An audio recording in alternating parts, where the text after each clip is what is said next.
Picture this. It is August 1944, and the tide is slowly, relentlessly dropping in the Thames estuary. Every second that passes, the water level falls further, and the weight becomes unbearable. The SS Richard Montgomery sits perched on a sandbank like a bird balanced on a branch, except this bird is carrying a payload that would make any soldier in World War II pause and swallow hard. 6,000 tons of bombs. 6,000 tons. Inside those cargo holds are weapons of war destined for the beaches of Normandy, for the liberation of France, for the final push into occupied Europe. But the bird is falling. And when it falls, something catastrophic is about to happen that the crew of that ship never could have imagined.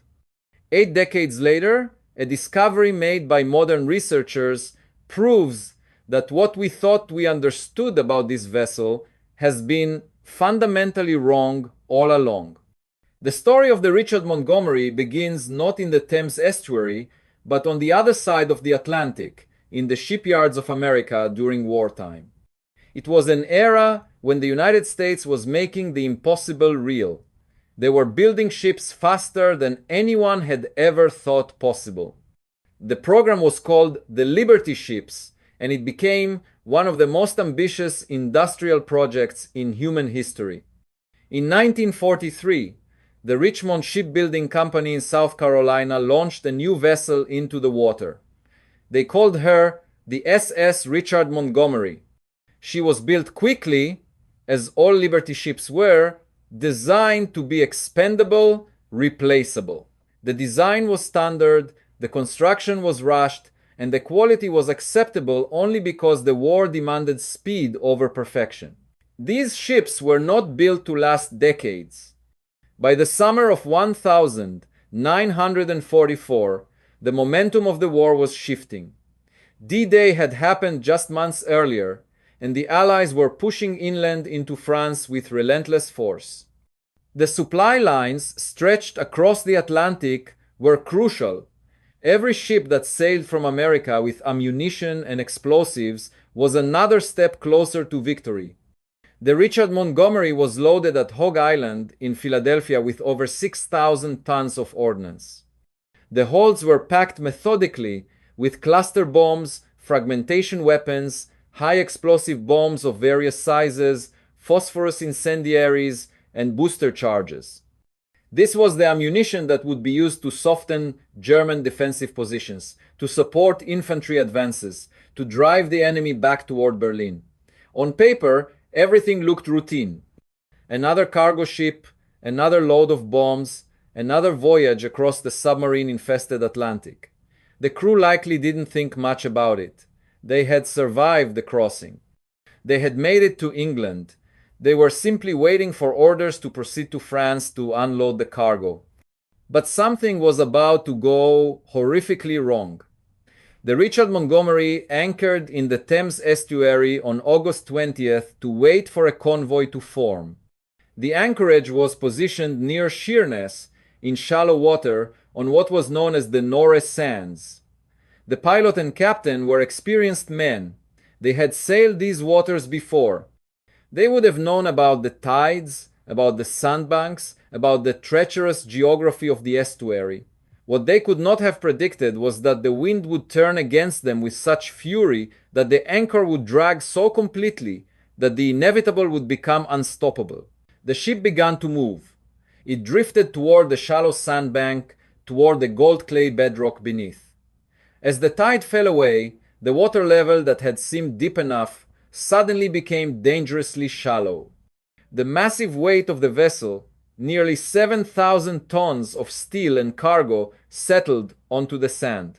The center of the ship grounded first, but the bow and stern were still in deeper water, suspended, hanging, waiting for gravity to do what gravity always does. And then the ship broke. The metallurgists who had designed the Liberty ships had made calculations based on specific assumptions about the strength of the steel. But the steel used was of lower quality than ideal, made brittle by the cold Atlantic crossings. The welds that held the hull together had been made quickly, often by workers paid by piecework, with incentives to move fast rather than to work perfectly. The ship's back cracked like a bone, breaking under strain. The forward section, with all its cargo of explosives, tilted and separated. Water began to pour into the broken sections. The situation demanded immediate action. Salvage workers were brought in. They worked desperately to remove the cargo, to lighten the load, to perhaps save both the ship and the ammunition. They used the ship's own cargo handling equipment, working around the clock to move bomb after bomb from the hold to other vessels. By the end of August, they had removed roughly half the cargo. It was backbreaking work, moving live weapons by hand, never knowing if a single careless moment might set off a detonation. But by September 25th, the salvage operation reached its limit. The flooding had become uncontrollable. The structural integrity of the wreck had deteriorated beyond the point of safety. The workers were ordered to abandon the ship. They had saved approximately 3,500 tons of explosives. That meant they had left behind approximately 3,500 tons that would remain trapped in the forward holds of a sinking ship, buried under tons of sand and water. No one could have known at that moment that those bombs would still be there 80 years later, becoming more dangerous with each passing year, not less. No one could have predicted that researchers in 2024 would discover something so deeply distressing about the condition of those explosives and the structural integrity of the ship that it would change everything we thought we knew about this wreck. When explosives sit in salt water for decades, chemical reactions begin to occur that would never happen in air. The TNT from the bombs reacts with the metal casings, with seawater, with the complex fuse mechanisms that were designed to detonate these weapons when they fell from aircraft during bombing runs. The detonators inside those fuses contain lead azide, a compound that is extraordinarily sensitive to shock and friction. In seawater, lead azide can undergo reactions with copper components in the fuses, potentially creating copper azide, which is even more sensitive, even more likely to detonate from the slightest provocation. The phosphorus bombs are perhaps even more sinister. Phosphorus will not decompose in seawater. It remains chemically active, waiting. If exposed to oxygen, if the casing corrodes enough to allow air to reach the material inside, phosphorus will ignite spontaneously. It burns with such intense heat that water cannot extinguish it. It is a terrible material to have sitting in shallow water near a major shipping port. For generations, the British government's approach to the Richard Montgomery was philosophical. They decided that the best course of action was to do absolutely nothing. They marked the wreck on charts, they established exclusion zones, they placed yellow buoys around it with warning signs, they monitored it with sonar and radar, they wrote reports about it, but they never attempted to remove it or to salvage the cargo. The reasoning was straightforward and, in a certain way, logical. Any attempt to disturb the wreck might trigger an explosion. The risk of the remediation process causing the very disaster it was meant to prevent was considered too high. The government essentially made a decision to gamble. They gambled that the explosives would stay stable, that the ship would deteriorate slowly and harmlessly, that 80 years would pass without incident. And for a long time, that gamble seemed to pay off. The ship sat there. Nothing happened. The years went by. The public largely forgot about it. Life went on. But in 2024, something changed. Researchers commissioned new surveys of the wreck using the latest sonar and imaging technology. The data they collected was analyzed, compiled, and the results were deeply, profoundly distressing. The ship was not deteriorating slowly anymore. It was failing rapidly. The structural integrity of the vessel had entered a phase of accelerated decline. The most alarming finding concerned the seabed around the wreck. The tides and currents in the Thames estuary are powerful forces.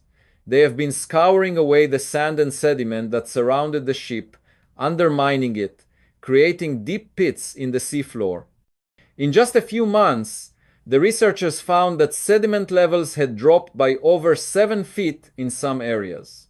7 feet is an enormous shift for a wreck that had been considered stable. It meant the protective cushion of sand that had been cradling the explosives was washing away. The bombs were becoming exposed. They were losing their support. The seabed was literally collapsing beneath the wreck, creating an unstable foundation, almost like watching a building lose its foundation stone by stone. The mass of the ship, those iconic wooden structures that stick above the water and mark the location of the wreck, were also showing signs of critical failure. The foremost had actually moved horizontally by nearly 2 feet in just 2 years. That movement is significant. It suggests that the entire structure of the ship is twisting, that the connections are failing, that the metal framework that holds everything together is stressed beyond its original capacity. The deck above the cargo holds was showing signs of collapse. The supports were failing. In just 1 year, certain structural elements had dropped about 6 inches. This is not the gradual deterioration of old metal. This is accelerated failure. This is a ship that is coming apart. The implications of these findings are staggering. If the decks collapse onto the cargo below, if the movement and pressure cause the shock-sensitive fuses to detonate, then everything changes. One bomb might explode, and the chain reaction would be inevitable. 14,000 bombs would detonate in sequence. The force would be unimaginable.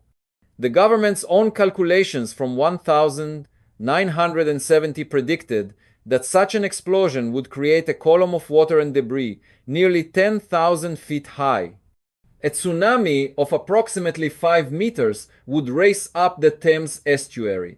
The shockwave would shatter windows for miles around.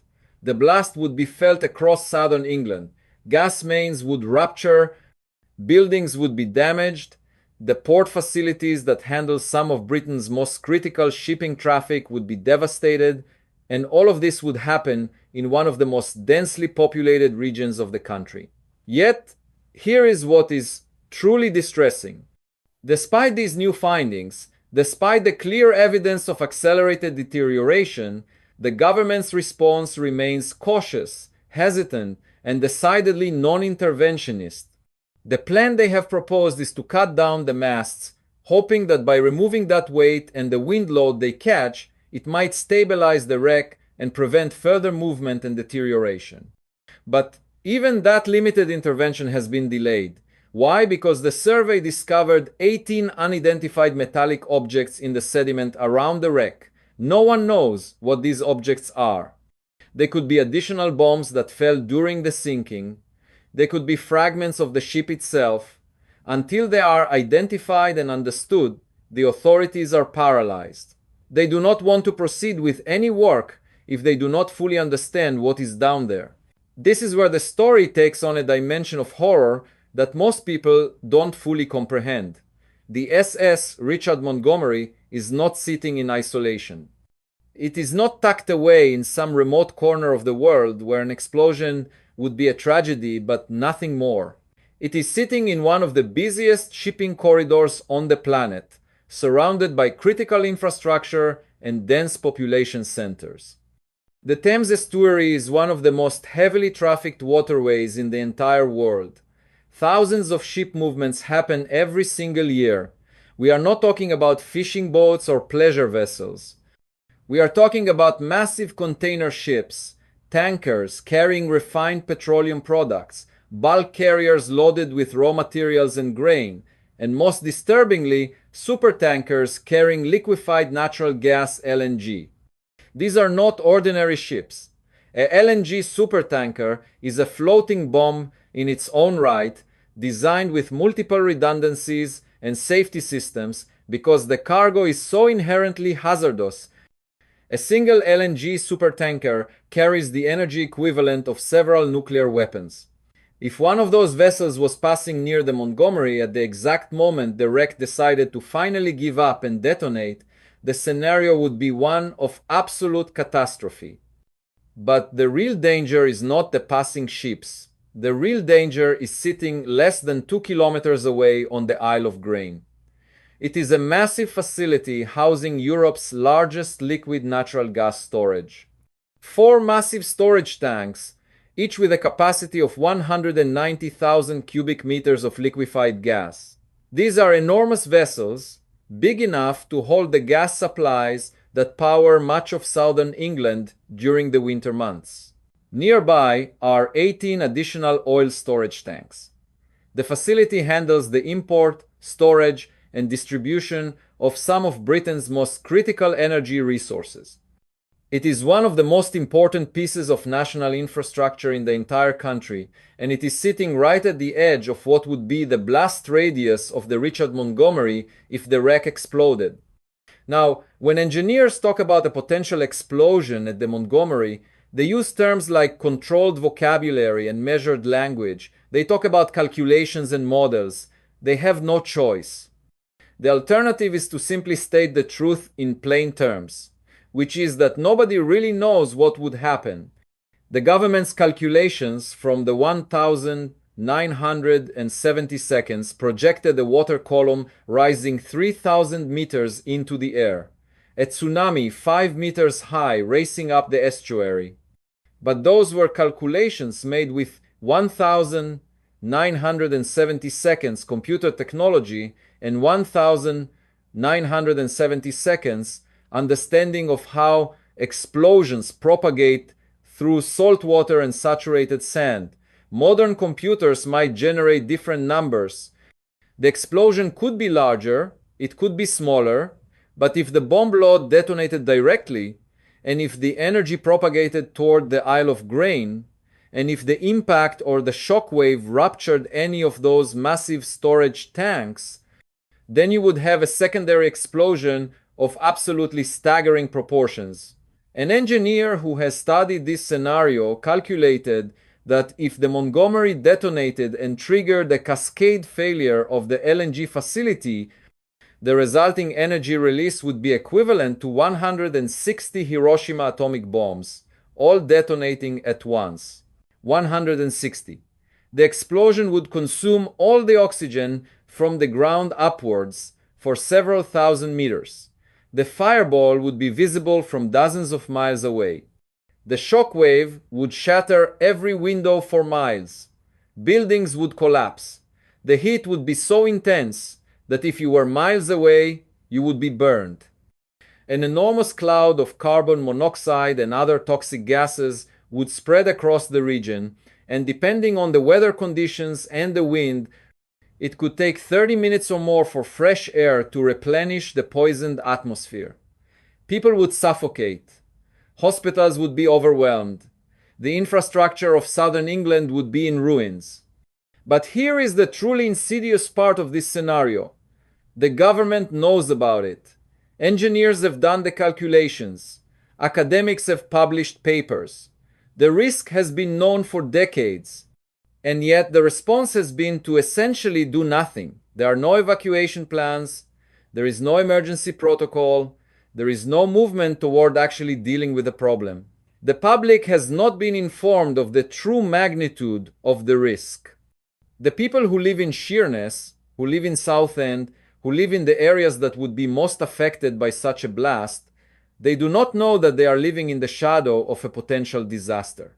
They go to work, they take their children to school, they go about their daily lives, completely unaware that 80 years of government inaction and postponed decisions has created a situation where their entire region could be devastated by an event that nobody is actively trying to prevent. This is not unique to Britain. Every country that fought in World War II has dozens of wrecks like this sitting in their waters. France has them, Germany has them, the Netherlands has them. But the Richard Montgomery stands out because it is so large, so laden, so visible. Those masts sticking out of the water are a constant reminder that something is wrong. It is a metaphor for post-war Britain itself, in a way. A glorious legacy of sacrifice and industrial might, now rusting, decaying, becoming a danger instead of a symbol of victory. The question that historians and engineers keep asking is, why? Why has nothing been done? The answer is as complicated and depressing as the wreck itself. First, there is the money. A proper salvage operation would cost hundreds of millions of pounds. That is an enormous expense for the government to contemplate, even for something this critical. Second, there is the Kielce precedent. In 1967, the salvage company that was contracted to clear the Polish wreck, the SS Kielce, attempted to use controlled demolition charges to dismantle the hull. The charges were supposed to carefully crack the hull into manageable pieces so the cargo could be accessed, but something went wrong. The charges detonated, the shock propagated through the wreck, and they inadvertently triggered a detonation in the remaining munitions. The explosion was catastrophic.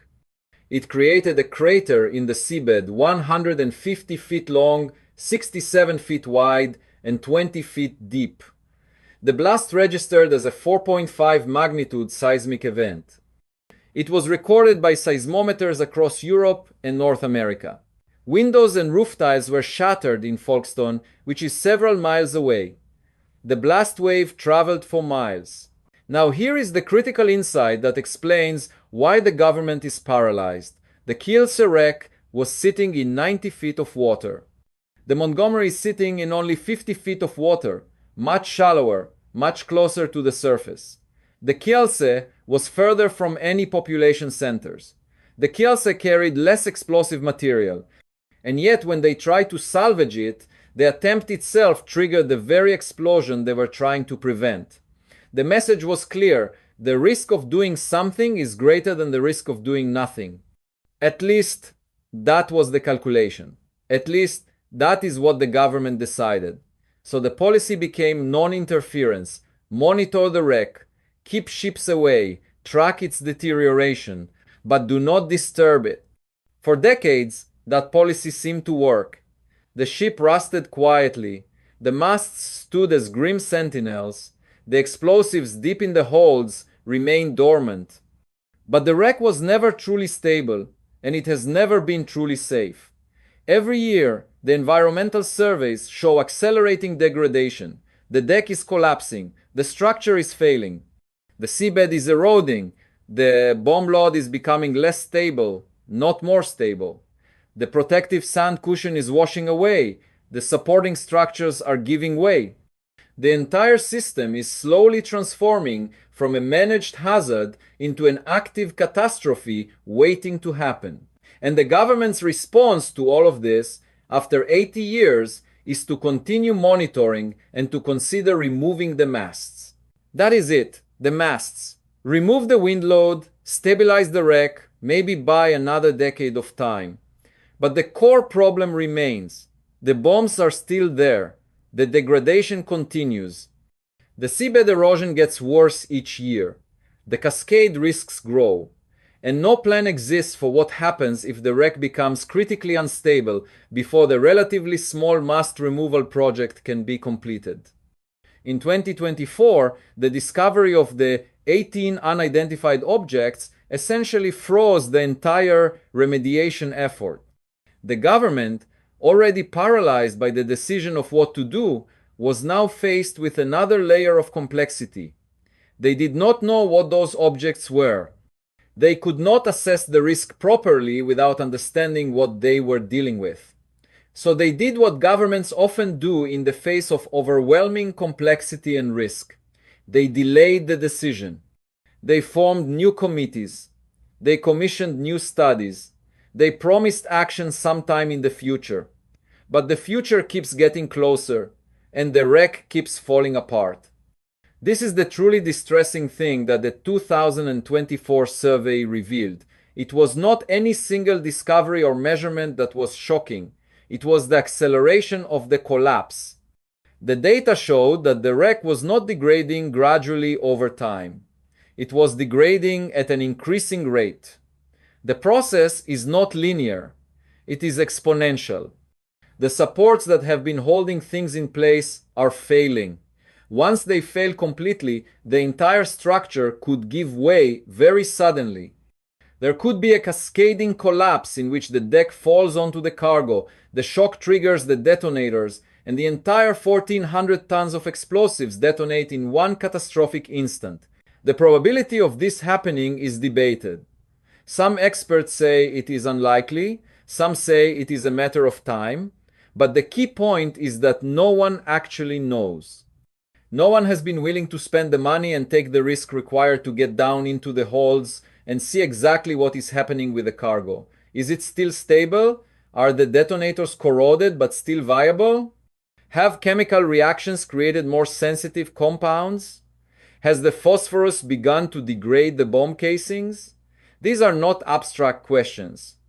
The answers would determine whether the Richard Montgomery remains a manageable problem for another decade, or whether it has become a loaded gun that could fire at any moment. What is certain is that the government's current trajectory is unsustainable. The mast removal project will cost millions and will remove, at most, one potential trigger for an explosion. It will not solve the core problem. The wreck will continue to degrade, the costs will continue to rise, and eventually the government will face a choice between spending £10 billion to remove the cargo and dealing with the consequences of it detonating. That is not a choice any government wants to make. But the longer they wait, the more dire the circumstances will become. The people of Britain do not realize they are living on borrowed time. The people who work in Sheerness, who commute across the Thames, who ship cargo through the estuary, they are all exposed to a risk that was created 80 years ago and has never been properly addressed. The SS Richard Montgomery is not just a historical curiosity.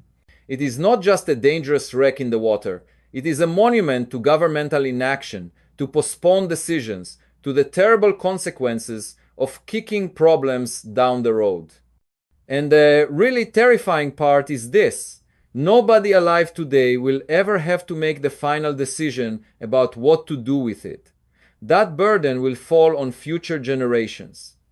They will look back at the reports from 2024, at the data showing accelerating collapse, at the warnings that went unheeded, and they will ask the same question that we might ask now: why did they wait so long? The people who worked on that ship in August and September of 1944 were performing a crucial function. They were supporting the liberation of Europe. They were part of the greatest military effort in human history. They were heroes in the truest sense of the word. Many of them died during the salvage operation, working under impossible conditions to save the cargo. And those brave men would be astounded to learn that 80 years later, the government of Britain is still unable to make a final decision about what to do with what they left behind. They would be shocked that the danger they fought to contain has only grown. They would be outraged that the people living in the shadow of this wreck have been kept in the dark about the true magnitude of the risk. This is where the story stands in late 2024. The wreck is failing. The masts are scheduled for removal in the coming year, assuming no further delays. The 18 metallic objects remain a mystery. The government continues to monitor and assess and postpone decisions. Ships pass nearby carrying millions of tons of cargo every year. The Thames carries the lifeblood of Britain's economy. And underneath all of it, in 50 feet of water off the coast of Kent, 1,400 tons of increasingly unstable explosives are waiting. So if you made it this far into the story of the SS Richard Montgomery, you now understand something that most people in Britain do not understand. You know that there is a ticking time bomb sitting in one of the world's busiest shipping lanes. You know that the government is aware of it, has been aware of it for decades, and has chosen to monitor it rather than fix it. This is happening right now, in our lifetimes, and the decisions that are made in the next few years will determine whether we successfully navigate this crisis or whether we experience one of the greatest peacetime disasters of the modern era. Thank you for watching, and please make sure to like, subscribe, and hit that notification bell so you never miss another deeply disturbing story from our world's hidden disasters and forgotten threats.